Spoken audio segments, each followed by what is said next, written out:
BSP में लगातार संगठन को बढ़ाने के लिए मीटिंग पर मीटिंग हो रही हैं। आज देशराज जी ने लगातार 3 मीटिंग करके साबित कर दिया कि अब बीएसपी को हराने वाला कोई नहीं है।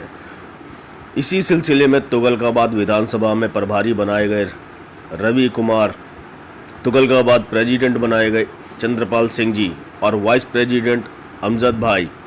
रवि कुमार गौतम जी जनरल सेक्रेटरी रहे और रवि चौहान को कैशियर बनाया गया। वार्ड 92S हरकेश नगर और वहां के प्रेसिडेंट बने सद्दाम, वाइस प्रेसिडेंट बने भोला जी। साथ ही साथ मौजूद रहे राधेलाल नेताजी, जो कि इसी क्षेत्र से प्रत्याशी भी होंगे।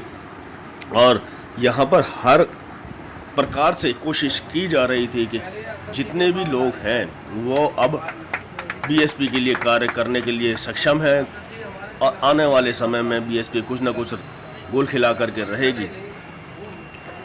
देशराज जी का कहना था कि जिस प्रकार से हमने पहले भी यहाँ पर मेयर और डिप्टी मेयर बना के दिए हैं, तो कोशिश ये रहेगी कि साउथ दिल्ली क्षेत्र से फिर से हम वही अपना इतिहास दोहराएं और साथ ही साथ लोगों को बताएं कि बीएसपी आज भी दम रखती है और आने वाले समय में अपने दम पर इलेक्शन जीतने में ताकत रख सकती है। इसी के साथ साथ हमने देखा कि यहाँ पर समस्त पदाधिकारियों ने एक दूसरे को मालार्पण कर स्वागत किया और सभी में एक हर्षोल्लास की चमक जो दिखाई दे रही थी वो हमें यहाँ देखने को मिली। जब हमने सभी से बात की तो उन्होंने एक मत होकर के कहा कि इस बार हम वो कारनामा करके दिखाएंगे कि हम डिप्टी मेयर और मेयर बीएसपी के अलावा और कोई नहीं हो सकता, और अगर बनता भी है तो इनके सहयोग से ही बन पाएगा। देशराज जी का ये बयान बड़ा ही काबिल है। देशराज जी, जिस तरीके से लगातार विस्तार चल रहा है बीएसपी का और जिस तरीके जो आदेश मिले थे उस आदेश पे आज आपने दूसरी मीटिंग करी है तुगलकाबाद क्षेत्र में और मनोनीत भी किए हैं कुछ पदाधिकारियों को लेवल तक। आपको बार बार मैं धन्यवाद करता हूँ। आज मेरी ये दूसरी मीटिंग है। इससे पहले नवजीवन कैंप कालकाजी विधानसभा में हुई है। 10 मिनट लगे, 10 मिनट। अब ये दूसरी मीटिंग है। इसमें क्या है कि आदरणीय बहन कुमारी मायावती जी का जो आदेश है प्रदेश के लोगों ने हमें कुछ आदेश दिया था। आदरणीय राष्ट्रीय कोऑर्डिनेटर आकाश आनंद जी, राष्ट्रीय कोऑर्डिनेटर सांसद रामजी गौतम जी और दिल्ली प्रदेश के प्रभारी अध्यक्ष 26 तारीख की शाम 6 बजे प्रदेश में मीटिंग लेंगे हमारी लोकसभा की, जिसमें हमारे समस्त पदाधिकारियों को वहां पहुंचना होगा, उनकी बाकायदा हाजिरी होगी। तो हम उस हाजिरी से पहले अपने संगठन को दुरुस्त कर रहे हैं और संगठन के लोगों को क्या हमने जवाबदेही दी है वो हम आपके बीच में बता देते हैं। अभी तुगलकाबाद विधानसभा अध्यक्ष में मैंने कुछ फेरबदल किया है। प्रभारी मैंने रवि गौतम जी को लगाया जो पूर्व में इस विधानसभा से महासचिव थे, और अध्यक्ष मांडवा चंद्रपाल जी को लगाया है, और इस वार्ड 92S हरकेश नगर में अध्यक्ष हमारे भाई सद्दाम जी पहले से हैं। उपाध्यक्ष उनके साथ भाई भोला जी को लगाया गया है और भाई रवि कुमार गौतम जी हैं, इनको रवि कुमार की जगह महासचिव विधानसभा लगाया गया है।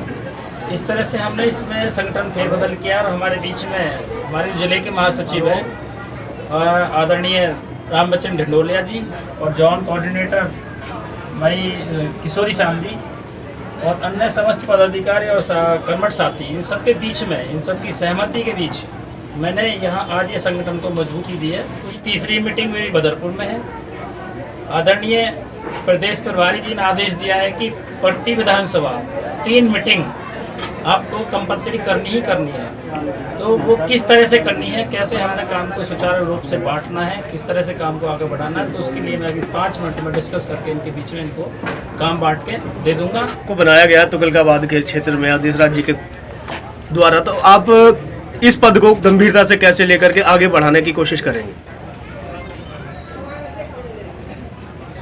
मान्यवर, मेरे को जैसे जैसे आदेश मेरे समकक्ष अधिकारियों से मिलेंगे आप या पदाधिकारियों से मिलेंगे, मैं उनका पूरा निर्वहन करूंगा और जहां मुझे कोई दिक्कत आएगी तो मैं उनसे अपनी पूरी समस्या का समाधान के विषय में बात करूंगा। तो आप इस पद को गंभीरता से कैसे लेकर के आगे बढ़ाने की कोशिश करेंगे? मान्यवर, मेरे को जैसे जैसे आदेश मेरे समकक्ष अधिकारियों से मिलेंगे आप या पदाधिकारियों से मिलेंगे, मैं उनका पूरा निर्वहन करूंगा और जहां मुझे कोई दिक्कत आएगी तो मैं उनसे अपनी पूरी समस्या का समाधान के विषय में यहाँ पर आप काफ़ी समय से कार्य कर रहे हैं लगातार। इस समय बीएसपी की जो स्थिति है उसको मजबूत करने के लिए आप क्या करने जा रहे हैं? इस समय बीएसपी को मजबूत करने के लिए हमें बहुत ज़्यादा मेहनत की ज़रूरत है। जैसे पार्ट से लेकर के गली मोहल्ले, इन सबसे हमें बराबर संपर्क में रहने की ज़रूरत है। ज़्यादा से ज़्यादा उनको समय देने से मतलब है, जितना ज़्यादा उनको समय दे करके और पार्टी के अच्छी चीज़ों को समझाते हुए उनको हम ज़्यादा से ज़्यादा अपनी तरफ आकर्षित करेंगे, ताकि वो हमारी पार्टी के साथ कंधे से कंधा मिला के हमारा सहयोग और पार्टी का सहयोग करेंगे। भोला जी, आपका बड़ा ही योगदान यहाँ पे शामिल दिखाई देता है, आपका क्या कहना है? मैं जो है बहुजन समाज पार्टी का जो भी काम मिलेगा पदाधिकारियों का जो भी आदेश होगा उसका मैं पालन करूंगा और करता रहा हूं, करूंगा ही। रवि जी, आप युवा हैं और युवा होने के नाते आपकी भारी जिम्मेवारी बनती है कि युवाओं को आप एकजुट होकर के बीएसपी की ओर लेके आए। कैसे कोशिश की आपकी रहेगी? कोशिश देखिए ये रहेगी कि हम लोगों के बीच जाएंगे, लोगों को पार्टी के बारे में बताएंगे कि बीएसपी पार्टी उनकी अपनी पार्टी है, वो इस पार्टी से जुड़े, क्योंकि ये इनकी अपनी पुरानी पार्टी नहीं, पार्टी की वजह से इनकी पहचान है, जो भी कुछ है इसी पार्टी की बदौलत है। तो इधर उधर ना जाके अपनी पार्टी को ही ज्वाइन करें और इसको मजबूत बनाएं। बहुत बढ़िया। डिंडोली, आप इस समय मौजूद स्थिति में है और जो इस हिसाब से विस्तार चल रहा है संगठन का, क्या आपको लगता है कि स्थिति मजबूत हो रही है? देखिए, स्थिति मजबूत हो रही है और लगातार हम लोग पूरी दिल्ली में ही नहीं और स्पेशली जो तुगलकाबाद जो विधानसभा है वो लगातार चर्चा में जो है हो रही है। अभी हम लोग आप ये देख रहे हैं कि अभी हमने जो विधानसभा अध्यक्ष की घोषणा की है, अभी 15 तारीख को जितने झंडे मेरे ख्याल से पार्टी ने तिरंगा जितने लहराए शायद कि उतने जो है दूसरी किसी पार्टी ने नहीं लहराए।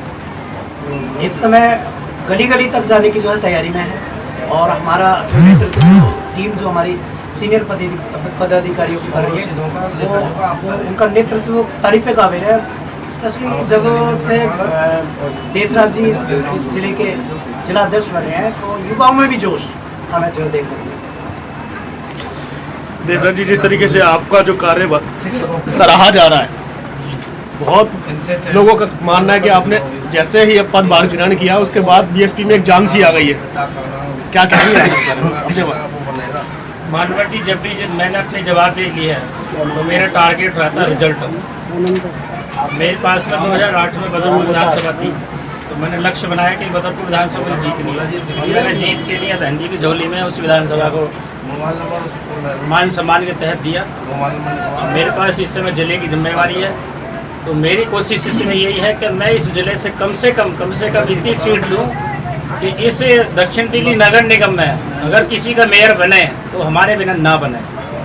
हम इतनी प्रयास इसी जिले से करके लिए देंगे आदरणीय बहन कुमारी मायावती जी को। पहले भी हमने यहाँ पे मेयर नहीं बनने दिया, मेयर बना तो हमारे सहयोग से बना था और हमारा डिप्टी मेयर भी बना था। तो हमारी जो लड़ाई है वो मेयर की लड़ाई है और इसी जिले से मैं इस बात को पूरा करके दिखाऊंगा, ये मेरा प्रण है। विधानसभा का आज आपको उपाध्यक्ष बनाया गया है, क्या कहेंगे इस विषय पर? भाई मेरी ये तो सब भाइयों की जिन्होंने मतलब जो हमारे अधिकारी हैं इस काबिल समझा उन्होंने मुझे और एक बहुत जिम्मेदारी दी मुझे, तो मैं इसे निभाने की मतलब कोशिश करूँगा, क्योंकि बहुत बड़ी क्योंकि किसी भी पद पे बनना जो है उसकी जिम्मेदारी को निभाना है। उसको निभाने में मैं खरा उतरूँ, उनकी उम्मीदों पे खरा उतरूँ, बस यही इसके और इससे ज़्यादा क्या कह सकते हैं। सर, भाईचारा कमेटी को बनाए रखना और उसको मजबूत करना ये एक बड़ा गंभीर मसला होता है, तो इसको कैसे? गंभीर कुछ नहीं, अगर हम दिल से और अपनी मोहब्बत से अपने अंदाज को और अपने मतलब जो हमारा नजरिया है हमारी पार्टी का, अगर हम उसको ठीक तरीके से समझाएंगे सबकी समझ में आता है। तक हम अपने दिल की बात को और दिल की बात को दूसरे के दिल की तक की गहराइयों में तक नहीं ले जाएंगे तब तक हमें कामयाबी मिल नहीं सकती। और हमारी बात जो भी हो वो सच्ची हो, जो पहले हमारे आज से 50 साल पहले नेताओं की सच्ची बातें होती थी वो हो, झूठी बात ना हो कि अब कुछ कह दिया और कर कुछ दिया, कह कुछ रहे कर कुछ रहे, ऐसा कुछ ना हो। जो हम कर मतलब जो हम कहें और वो उसको हम करके दिखाएं, और ऐसे नेताओं का हम साथ दें, चाहे वो हमारी पार्टी में से क्यों ना हो। अगर गलत है तो हम उसको खुल के कहें भाई ये गलत आदमी है, इसको साथ जो है हम अपनी पार्टी में उसकी आवाज़ उठाएं। पहले हम ही उसके खिलाफ आवाज़ उठाएं। वैसे भी बीएसपी एक अनुशासित, तो क्या आपको लगता है कि आने वाला जो समय है 21 में चुनाव होने हैं, कुछ दम दिखाई देगा? देखिए, दम तो दिखाई देता है। दम ये है कि हम अपनी बातों को, जैसे कि मीडिया या कोई भी चीज़ हो, हमारी बातों को, हमारी पार्टी की, हमारे बड़े नेताओं की बातों को वो पब्लिक तक पहुंचने नहीं देना चाहते। हमें तो डोर टू डोर अपने छोटे लेवल पे अपनी बातों को बताएं। अपनी पार्टी के साथ गरीब आदमियों की पार्टी है, उनके पास इतने साधन कहाँ है, नहीं है। तो हमें तो डोर टू डोर अपनी अपनी विधानसभा के थ्रू हर आदमी कार्यकर्ता को मेहनत करनी पड़ेगी, अपनी बात को समझाना पड़ेगा, तब हमें कामयाबी जरूर मिलेगी। किशोर जी, लगातार आपका कारवां बढ़ता चला जा रहा है और बीएसपी परिवार में जिस हिसाब से तैयारियां शुरू हो चुकी हैं इलेक्शन को जीतने की, क्या लगता है कि अब मौका है कि कुछ कहा जाए? बहुजन समाज पार्टी का कारनामा अब सर्व समाज में भाईचारा पैदा करके और सभी संगठनों के जिम्मेदार जुझारू संघर्ष हमारे नियुक्त किए जा रहे हैं। और इस बहुजन समाज पार्टी का कारनामा को सभी साथी अपने दमखम के साथ में, अपने योग्यता और समझदारी के साथ में सब समाज में भाईचारा पैदा करके इस देश को दोबारा से सोने की चिड़िया बनाने का काम करेगी। और इसी के आधार पर हम संगठन को नियुक्त कर रहे हैं। इस सभी समाजों का भाईचारा हमारे बहुजन समाज में जागृत हो और बहुजन समाज पार्टी आगे से सर्व समाज का मान और सम्मान करते हुए, और जब इस देश में भाईचारा कायम में होगा सर्व समाज में, तो ये देश सोने की चिड़िया कहा जाएगा। इसी के बाद मैं अपनी बात समाप्त करता हूँ। जय भीम, जय भारत।